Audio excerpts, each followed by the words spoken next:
We're set for tonight's main event here on Friday Night Fights, presented by Miller High Life, a 12-round featherweight showdown featuring Kid Vegas, Augie Sanchez, the 24-year-old former USA champion in the amateur ranks, 28-2 with 25 knockouts, ranked number 4 by the IBF in the featherweight division. Augie Sanchez is a guy who has been on the verge of winning a world championship. Got a shot in August of last year, taking on Prince Nassim Hamed in Connecticut. Round number 2, Sanchez let his power do his talking. He nearly had Hamed out, but things turned around in round number 4, and the Prince was able to score an impressive knockout. But Sanchez says those were the building blocks for his future.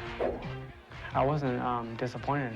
I mean, it made my confidence higher, and it made me a better fighter. So, I mean, I learned a lot from that fight, and I'm just going to use that to my advantage. It certainly helped Sanchez in his next fight. He would take on a former 2-time world champion in Luisito Espinosa. And Sanchez showed his power and was able to put Espinosa away in the 4th round. Now Augie Sanchez faces another test tonight. I definitely see a victory. I could either make it an easy fight or a hard fight.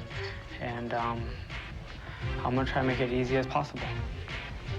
How do you make it easy? Just staying focused and doing what I have to do instead of worrying about what he's doing.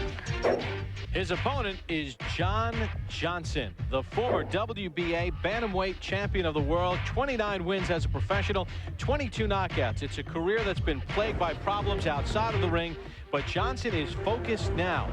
Johnson feels that he is ready to make another run at a world championship. He first won the WBA bantamweight championship in 1994 against the heavily favored Junior Jones. Johnson would score an 11th round stoppage, the highlight of his young career. But he would lose in his first title defense, and then in 1999 venture to South Africa and come up short again for the IBF Junior Featherweight Championship. But Johnson feels that his time is now. He is clear both in and out of the ring. He strung together a couple of impressive wins, like against Antonio Diaz and Harold Gray. Johnson knows that tonight is a critical fight for him, but he's sound of mind and body. It took me a long time to grow up and stuff. I wish I would, what I learned now, I wish I would have known them back then. Yes, obviously, it's I did a lot of changes in my career, my lifestyle. I cleaned up. I don't take life for granted now. And everything that I do now, I do it 100% towards the ring, towards my boxing career now. I know I'm 33 years old, so I ain't got too much time left. Johnson is craving for respect. So is Augie Sanchez. There should be fireworks in the desert tonight.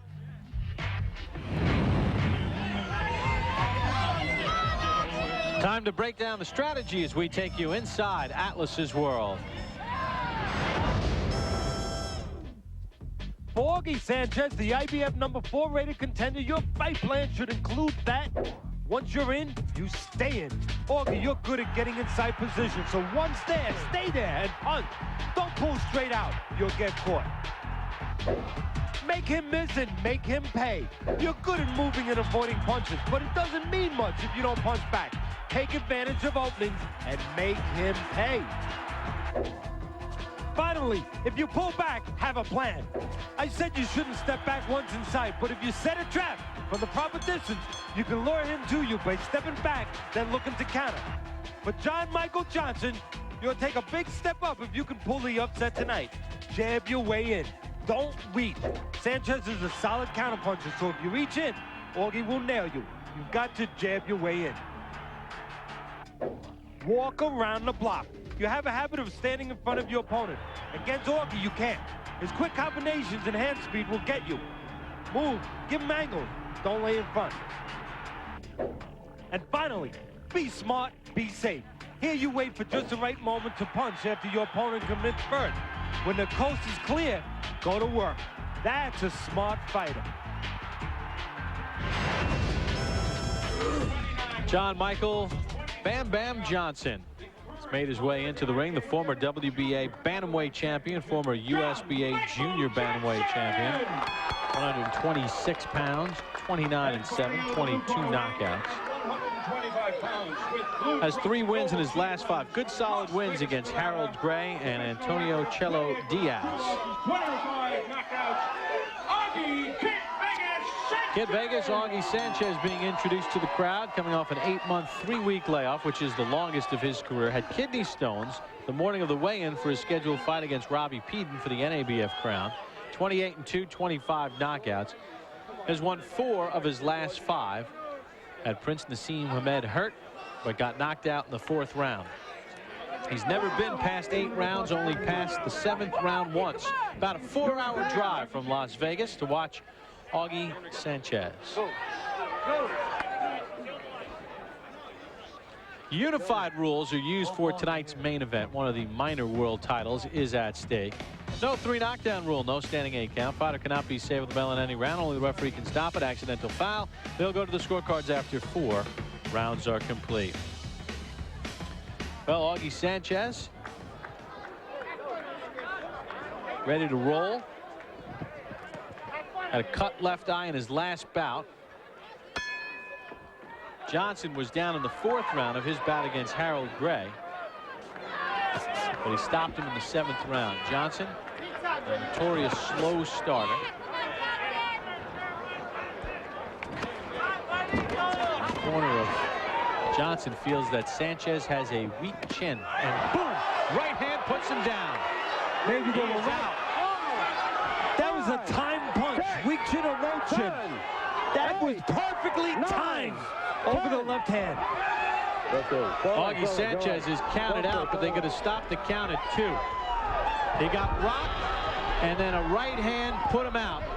And John Michael Johnson and his trainer Tony Ayala Sr. told me yesterday there's a glass jaw on Augie Sanchez, and we will shatter it.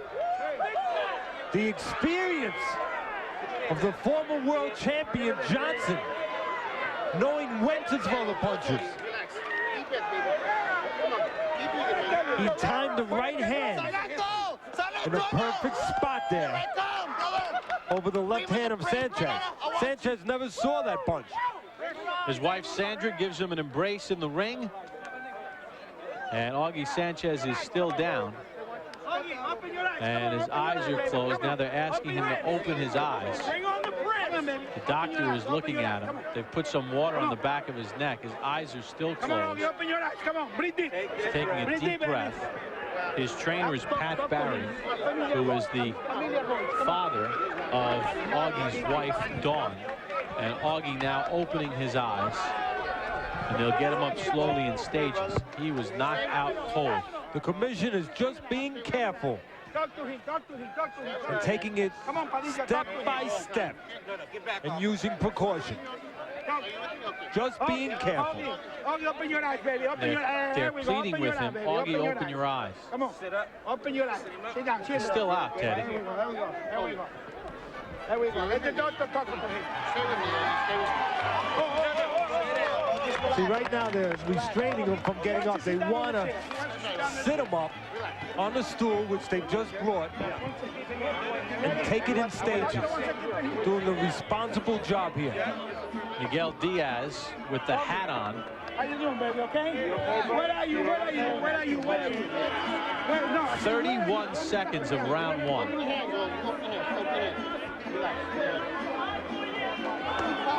The former world champion Johnson, who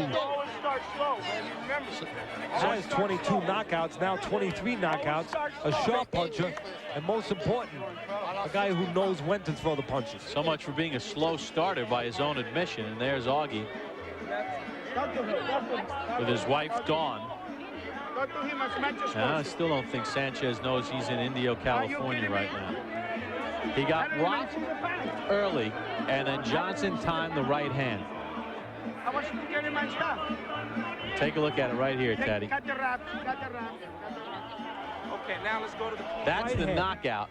Right hand over the slow left hand of Sanchez. The Sanchez had already been rocked, Teddy, so he was a little wobbly at this point, and then the right hand puts him down. And fortunately, Sanchez is up now and walking. And you see he's just out. He got counted out, but John Michael Johnson, known as Bam Bam, has had numerous drug problems out of the ring. said at the age of 33 it was time to grow up. And he dusts Kid Vegas, Augie Sanchez, at 31 seconds of round number 1. Bob, I say it a lot of times, a jab is a great weapon, but it can be a dangerous weapon if you throw it slow or from too close. Sanchez made both mistakes. Threw it slow and from too close and got timed by a good right hand that he never saw. So John Michael Johnson, who hopes to work his way into the picture. Right now he's not ranked in the top 10 in the featherweight division. Says he'd love a shot at Marco Antonio Barrera. Prince Nassim Hamed. He wants to go where the money is. And good to see Augie Sanchez is up, although he is still shaking out the cobwebs. But he did get up and he did walk back to his corner. He's okay. And they will take their time. And it seems that Sanchez is okay and he's regrouped at this point. But suffers a vicious knockout at the hands of John Michael Johnson at 31 seconds of round number 1. Johnson and his people predicted it. They felt that Augie Sanchez's weakness was his jaw, and a right hand perfectly placed, perfectly timed, put down Sanchez and knocked him out at 31 seconds of round 1. 30th win, 23rd knockout for John Michael Johnson. Here's Brian and Max. Bob, Teddy, thank you very much. 31 seconds in, the main event is over. We expected offense. Max, we were ringside when he fought the Prince, and there are some guys in all sports that are just more susceptible to being concussed. I think Sanchez is one of these guys. First of all, you got to say a tremendous win for John Michael Johnson. Congratulations to him, because it's a tremendous win. As vicious a knockout as you'll ever see. It's an instant classic KO. I mean, you're not going to see a cleaner, more beautiful knockout than that in a way, but it was savage and scary. You know, usually I'm not scared by one-punch early rounds knockouts. The kind of knockouts you have to be scared about are guys sustaining punishment over the course of the fight, over 7, 8, 9, 10 rounds, consistent punishment. But that scared me, and Brian, I agree 100%. The way he fell against Hamed Sanchez, the way he just fell there, something about the way he responds to punches, even though they're tremendous punches, that's a little bit frightening. And Augie Sanchez also deserves a lot of credit for being hard-headed enough, even if he's not so hard-chinned, to come back after that vicious Hamed knockout that would psychologically destroy most fighters and beat Espinoza in a good fight. He could probably come back from this, and he may go on to have a successful career. I don't want to see him fighting anymore. I don't like the way he's responding to those knockouts. I don't like the things I hear about him out of the gym and the way he responds to punches even in the gym. But I will say for John Michael Johnson, another guy who I'm also not crazy about fighting anymore, Junior Jones, is still fighting. They could have a rematch because Johnson already holds a win over Jones. Jones has a win over Barrera. And certainly the winner of a John Michael Johnson Junior Jones fight would have some kind of a mandate to fight somebody in the top 3 or 4 at featherweight. Although John Michael Johnson with this win here probably already has that mandate. Yeah, Augie Sanchez, no joke against Prince Nassim Hamed. Again, he wasn't given credit for that knockdown, but he knocked down the Prince. Right. But then once he got touched, boom, out he goes. So we talked Unsettling that knockout. How good is John Michael Johnson? Again, I was going to get to and give credit to John Michael Johnson. Where does he stack up among the top featherweights? This is his how far up? This is his 3rd consecutive good win. I have to sit down and think about it. Certainly in the top 10. And, you know, he's one of these guys where when he says he wishes he knew then earlier in his career, he meant when he was maybe more physically gifted, what he knows now, the technical expertise he's gained, you have to believe him. He's, I think, probably right now in the most impressive little string of his career. And with this win over a young contender like Sanchez, an explosive puncher, you know, sometimes first-round knockouts seem inconclusive. Well, what would have happened if the fight got going? It didn't get going. It was a totally clean, vicious knockout. And you go in thinking you're going to have a great action fight. You wind up with a 30-second fight, yet it's not disappointing because that's boxing. As Larry Merchant says, my favorite quote, the theater of the unexpected. You don't know what you're going to get with this stuff. All right, so a knockout in the first round.